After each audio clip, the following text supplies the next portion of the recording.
If you are using Cliniko for your patient record management, you will be able to configure an integration between Cliniko and EMGuidance Script to facilitate the inputting of patient details when creating patient records on the EMGuidance platform.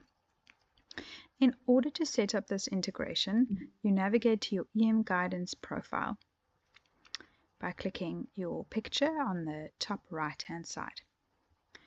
You'll then navigate to Practice Information on the left, and under the Practice, you select Add Integration. Select the type of integration as Cliniko and input the relevant details, the API key, the identifier section, and the identifier field, and press OK. And there you go, the integration will be configured.